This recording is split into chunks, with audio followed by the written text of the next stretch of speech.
So good morning or good afternoon or whatever time it is where you are. This video is about our daughter buying a Dacia for the asking price, brand new, and finding out that there's plenty of things that they didn't mention. I feel a bit for the dealer because while they did do something that wasn't quite right under law, we had more or less ironed it out in isolation, but taken in aggregate with the rest, it's not very good. Now, the car is drivable if you call your screen blanking out drivable, and a few people have handed them back to other dealers and upgraded to a Duster. Now, that costs money, not possible in our case, because our daughter is, starting out. So she paid the asking price, which is over 17 grand. And I was there, I listened to everything. I was involved with everything. And it's come to light there's a couple of particular points. So my daughter has written a letter.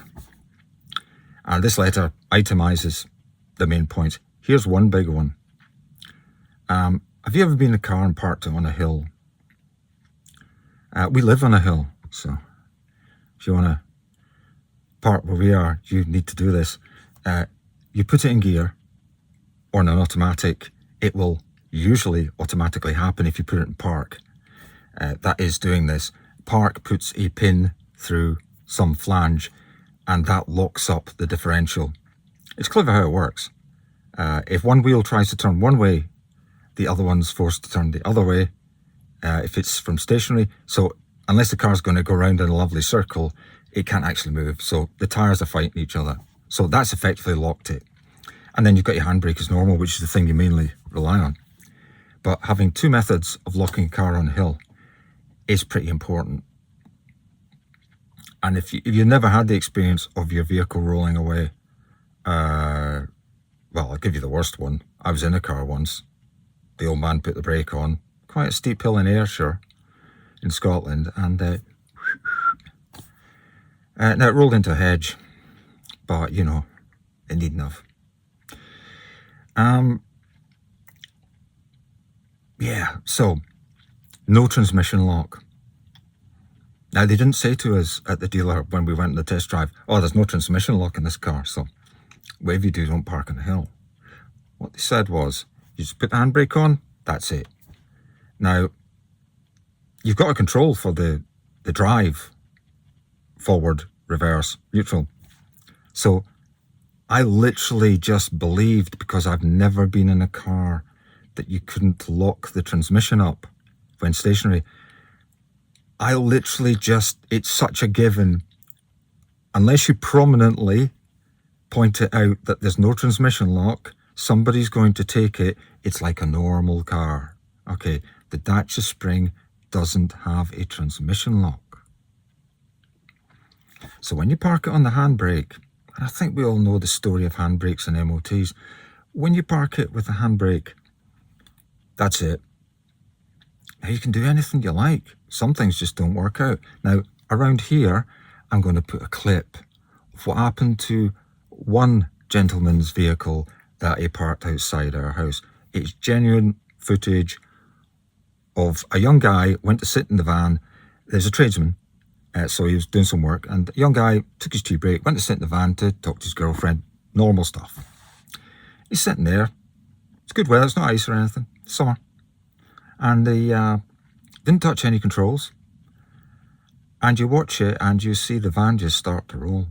Now, I think what happened was the sun warmed the back brakes, or the tiniest amount of rocking could have knocked it out of gear, neither of which is said by the young man to have happened. Now, if you're squeamish, you're going to have to look away and plug your ears, because there's a bit of screaming, because the young man tried to stop the van. He got his leg caught between the van and the wall. So there's a bit of screaming if you're squeamish. So when I say it's not really optional in Yorkshire or anywhere, You don't know when you'll be parking on a hill, let's be honest. It's not really optional to have a transmission lock in a car these days, or any time.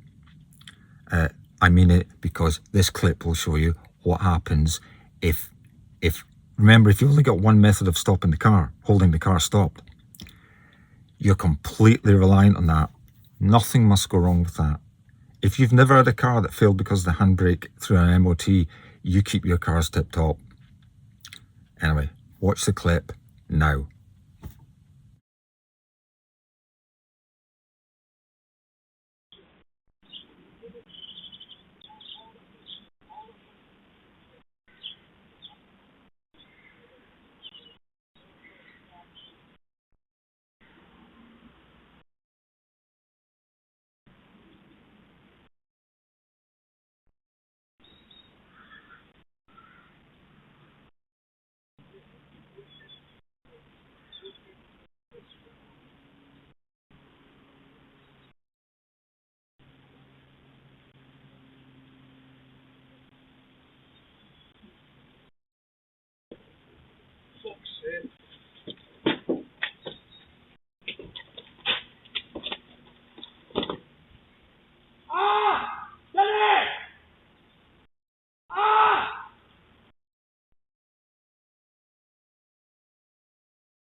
Okay, so the clip should have happened, and the van rolled down the hill. You heard the kid screaming. Now, he wasn't seriously injured. I mean, by an absolute freaking miracle. But you know that the kid comes from a background of not much money, because I come from that background. And possessions matter more than your life. And that's what can happen. Now, there is no reason at all that there couldn't have been somebody on the street and that ran them over. No reason at all. Pure luck. And this is what Dacia don't comprehend. When you sell a car to people and it only has one method of holding the car stationary when it's switched off, that is an enormous risk you've taken. Now, who's going to get blamed if the car rolls down the hill and hits somebody or damages itself on the wall? Well, you're going to blame the driver first, aren't you? But I'm telling you, not only does this car not have a crash test, its predecessor managed 1 star out of 5. Not only does the car not have a crash test, which seems, I didn't think they could sell cars without a crash test, but it also has only one method of holding the car stationary when it's switched off. When the car's brand new, 2 years old even, it's probably all right. I've adjusted it already because I'm concerned that it won't be applied hard enough. And when we took it to the dealer, which is Kino Malvotley, who there are things, but they've broadly been moderately good, shall we say, so far. When we went to the dealer, they said their man in the mechanic shop was slightly flustered actually, and he said it's over adjusted. I made it so it was about 4 clicks before it started to grip, because I'm not, it's all due to leverage, you see. When you pull a lever, because it's old-fashioned lever style, you want it to grip quite quickly. That gets you the most leverage. If it doesn't grip until you're up here, the mechanics of it mean you physically can't put the handbrake on very strongly. So I was going to make it so that enough for suspension travel to be absorbed and it wouldn't come on, but as soon as you want that handbrake on, I want it to be on. And I've maxed it out. That's after 6 months I adjusted it, and the man says it's over adjusted. Okay, each to their own. So I said to him, oh, you've adjusted it back then? Now, this is where people start to think responsibility. And so before he even said that comment to me, he should have thought a bit longer about the thing he'd obviously thought about, which is, if I touch that now and something happens with his car on a hill, he's going to say, I touched it last. So he didn't answer me when I said, oh, you've readjusted it then, so it's properly adjusted, not over adjusted. There was silence. And the 2 salesmen are there, the mechanic guy's there, the workshop foreman or whatever he's called. Head technician. Okay. So no answer to that question. I didn't notice a difference, so I don't think he touched it because of liability. And he certainly wouldn't admit to touching it, loosening it off. How could he say that in a court or something? Oh, I loosened it off. I felt it was over-adjusted. So despite him believing it's over-adjusted, it's one of those things that people say, but they don't actually do anything about it, even though it's their responsibility to do something about it or not. Car was in for service. If you think it's over-adjusted, change it. He obviously wasn't minded to, and I challenged him about it. Okay, what else is wrong with it? Well, we've touched on the handbrake being the sole method of holding it. I've mentioned screen goes blank, and some people have handed them back to the dealers for that. What else? The back seat doesn't sit right for some reason. Never sat right. I don't think it's ever been plugged in properly. So, you know, you fold them down, you can put more stuff in, all that.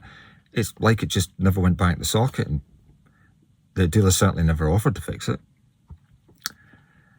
What else? The app's been in and out, so sometimes it's difficult to get the car heated up. Now, it doesn't have a heated steering wheel or anything fancy like that. It's pretty basic.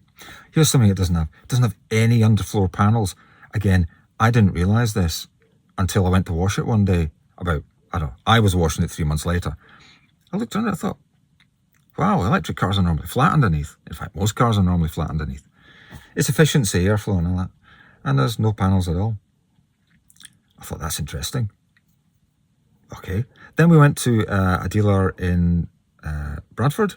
There's a well-known, I forget the brand or whatever, but there's a well-known Dacia and are they Clio and stuff. They do Renault dealer. They're a Renault dealership. Yeah.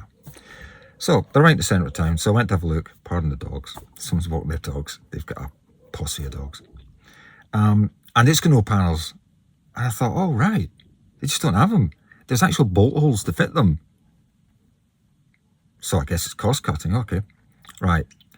I don't want to get into what the Kynholm of Otley dealership did wrong, because it was something quite wrong. I mean, actually legally wrong. But we came to an accommodation about it, and I didn't think it was a big deal.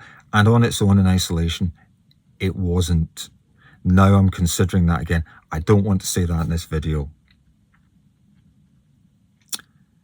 because this video is mainly about what Dacia have said to my daughter's letter, to our daughter's letter, about the shortcomings of the car. Now, some things don't work properly, and they've had a year to get it sorted.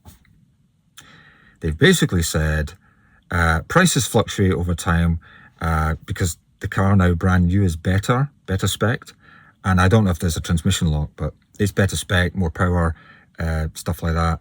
And they've made it more efficient, supposedly. Makes me think they've done a better job of regen, because I can't see any sign it regenerates electricity. I can't prove it regenerates electricity. Our other daughter's Kona, the percentage of the battery goes up if you go down a long hill. I've been down a mile-long hill. Oh, okay, it's the best part of a mile. From Hilltop, near where we live, it comes all the way down in Cleckheaton, where we live. And most of that is downhill or a bit level, but basically I could glide my Prius all the way down and it charges up, and I can watch the battery go up. The Kona, exactly the same. You get in the Dacia, it does not charge up.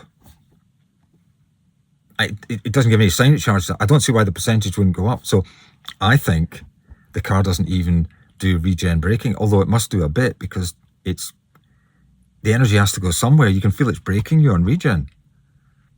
Funny how the battery percentage doesn't go up. Don't know why that is. Maybe it's just a readout problem, but they could fix it. How about that? Anyway, so there's a question mark over that. They'd have to prove to me. Oh yeah, the other big thing, charging speed. They've been telling everybody for a year it's 33 kilowatts. So in other words, a battery it's got of 27 kilowatts maximum, kilowatt hours maximum size. If you can charge it 33 kilowatts, that means in 1 hour, you can fully fill a 33 kilowatt hour battery, you'd think. But they say the maximum charging is 33 kilowatts. Now I can tell you for nothing. That car has never and will never charge anywhere near that rate. But this is what all influencers have been saying, 33 kilowatts. They've been saying it for a year, and they've been saying it before we bought it. We've never seen higher than 22. And I don't mean for the last bit or the first bit, you know, when it's just getting started charging or when it's nearly full and it doesn't like taking energy too much. I mean the fast bit. Never beaten 22 kilowatts. Like there's a limit put on it. Now that's 2/3. It's actually not as good as 2/3. But anyway, it doesn't matter. It's 2/3. That can't happen. You can't advertise it. Influencers can't be going around saying 33 kilowatts is the rate. You see, having a small battery is one thing. Having a slow rate of charge is one thing. You cannot have the two together without the car being borderline unusable. Okay, certainly undesirable. Now, I worked it out. At 33 kilowatts, I thought that's okay, because you'll be able to charge the bulk of that battery in half an hour, which is what everybody aims for, 10 or 15 to 80%, right? So 60% of the battery, the middle 60%, you want that charged up pretty fast. No. And charging from moderately low to nearly full, not completely full, to 90% or something, that took an hour on a Tesla charger, just up the top of the road at Cedar Court Hotel. Cedar Court? I think that's what it's called. Top of the 606, smallest motorway in England. So, now don't get me wrong, in other ways the car's all right. Oh, it doesn't have an anti-roll bar. But again, I mean, it's a little car, it's cheap as possible, supposedly. Okay, here's the big problem. Dacia have superseded it, and they've started working at that almost right away. So the problem I have with that is very simple. The value of the car. Now, you can buy cars that have got allegedly 50 miles on them. I mean allegedly because I don't think they've got hardly any miles on them. I think put some miles on it before you get it. 50 miles on them, pre-registered, and they're selling them right now, same spec, for 10 grand. We have paid face value 17.5 grand. That means it's lost. I worked out, it lost about 8.5 grand was the way I worked out. Now, we got a 0% deal and stuff like that, but obviously there's the numbers get jigged to make that work for the company. But their fob off is basically car prices fluctuate over time, and if the car's not functioning as it is intended to, right, listen to that wording, the car's not functioning as it's intended to, take it to your dealer. Okay, so Dacia are giving it that. Okay, well, Dacia, right back at you. Thanks for watching and listening. Oh, there'll be one of these videos every month until this is resolved. Oh, and Dacia, you might want to have a barrister on retainer. I've been known to beat barristers in legal settings, so it might be advised.